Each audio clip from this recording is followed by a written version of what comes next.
On regarde la petite lumière qui est là, on dit alors. Bon, on recommence.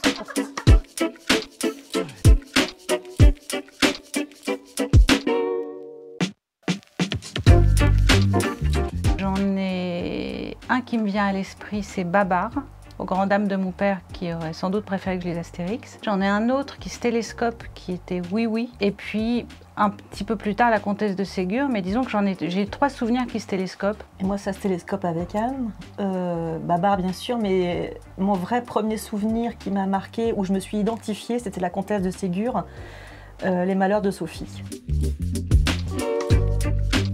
Un jour, Catel qui m'a dit « Et si on créait ensemble un petit personnage, une fille ?»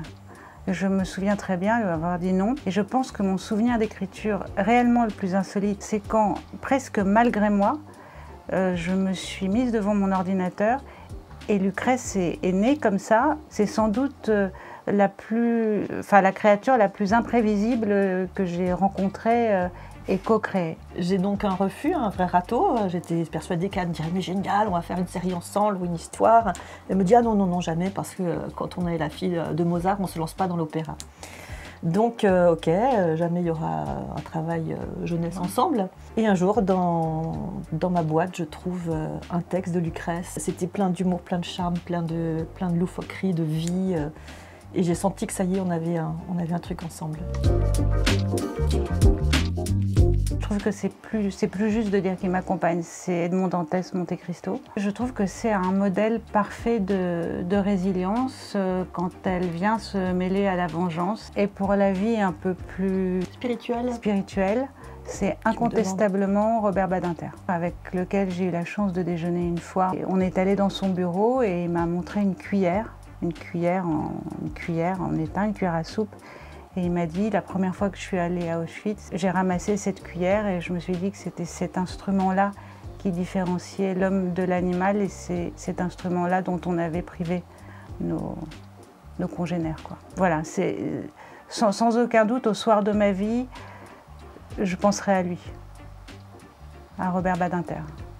Ben oui, mais en plus, ça rejoint un peu finalement moi ce que j'allais dire, puisque c'est toujours mon éternel recommencement sur Benoît de Groux, qui est une grande écrivaine féministe, sur laquelle d'ailleurs j'ai fait une bande dessinée, qui était pour moi un modèle de pensée, d'émancipation et qui m'a éclairée sur la condition féminine. Et il se trouve que Benoît de Groux était une grande amie de Badinter. Par ailleurs, il y avait l'autre modèle, peut-être plus de faire que de penser, c'est le papa de Mademoiselle à côté, René Goscinny, qui était pour moi le modèle de la bande dessinée. Donner de l'émotion avec des cases et des bulles. Moi, je l'ai su à 15 ans, parce qu'en cours de maths, alors que je venais de caricaturer mon prof en cochon, il a convoqué mes parents en disant que peut-être qu'il fallait penser à me faire arrêter les maths et plutôt m'orienter vers le dessin parce que j'étais très douée. Moi, c'est quand j'ai échoué dans la mécanique. Je me suis dit, bon, bah tant pis, je vais écrire. Plus sérieusement, j'ai commencé à écrire très tôt, puisque mon père est mort quand j'avais 9 ans, et que j'ai compris que pour entendre sa voix, il fallait désormais que je tourne les pages d'un livre. Je me suis dit que pour entendre la mienne, il faudrait aussi qu'un jour il tourne les pages d'un livre.